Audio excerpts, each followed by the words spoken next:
Olá! Hoje a gente vai entrar de cabeça na história de um prédio que marca a paisagem de Indaial, a Casa Astaense.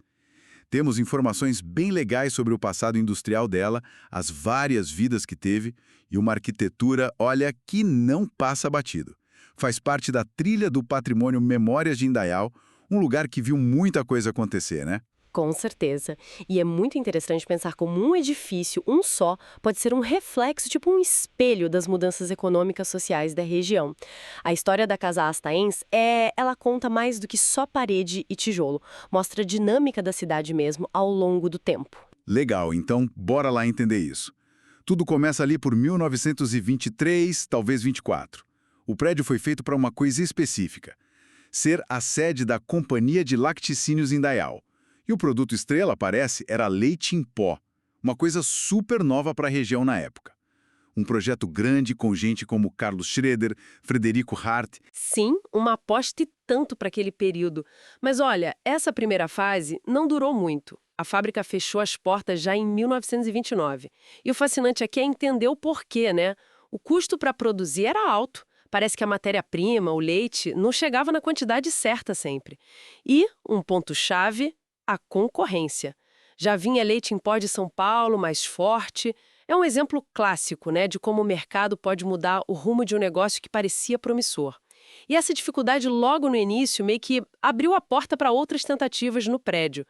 Depois da fábrica de leite, tentaram fazer um fortificante, o Limacal.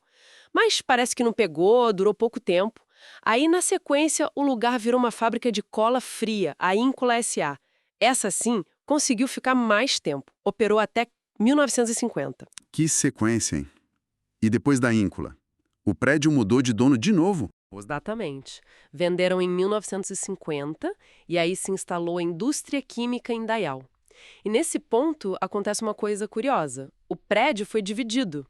Uma parte continua sendo indústria, mas a outra virou a casa dos novos donos, o J.J. Enns e a esposa Asta Enns. Ah, então virou casa também. Que interessante. E como foi isso? Imagino que devia ser diferente, né? Morar e ter uma fábrica ali, no mesmo lugar. Sem dúvida. Depois que o J.J. Enns faleceu em 1962, a dinâmica mudou um pouco. A parte da indústria continuou funcionando, mas eles começaram a alugar para outros negócios. E que tipo de negócio funcionou lá depois? Olha, foi bem variado, o que mostra como o espaço era versátil. Funcionou malharia, teve empresa que mexia com palmito e até um pessoal que restaurava móveis antigos. Enquanto isso tudo acontecia, a dona Asta Enns continuou morando lá, na parte residencial. Só depois que ela faleceu que o imóvel ficou vazio de vez e, bom, acabou sendo colocado à venda. E tá assim até hoje. Nossa, quanta história de uso. Mas não é só isso, né? A própria construção, ela fala por si. Quem passa ali percebe aquele jeitão que fábrica antiga. Talvez lembrando a Revolução Industrial na Inglaterra, com aqueles tijolos aparentes, bem robusto. E tem aquele detalhe, né? Ele fica mais para dentro do terreno, uns 20 metros da rua, com jardim e tudo. É uma ótima observação. A arquitetura grita origem industrial, né? Se a gente olha, a estrutura dá para ver que são tipo três partes principais. Uma do lado da outra, tem um bloco que é só térreo, mais a leste, com o pé direito bem alto, típico de fábrica mesmo. Do outro lado, a oeste, um bloco com dois andares. Os dois com um telhado de duas águas e a parte mais alta, a cumeira, fica paralela à rua. E o bloco do meio parece ser o principal, o maior, certo? Isso, ele se destaca, o volume central tem três andares e ainda um sótão lá em cima. Uma diferença clara é o telhado. A cumeira aqui é virada para a rua, perpendicular. No térreo tem aquela varandinha coberta, o alpendre, com os suportes de madeira bem trabalhados, as mãos francesas. Em cima, no segundo piso, tem uma moldura grande que com certeza tinha o nome da empresa original ali. E no terceiro andar tem uma janela central, retangular, mas com a parte de cima meio curvada, um arco plano. E lá no sótão, uma janelinha redondinha, um óculo semicircular. E os materiais que você mencionou?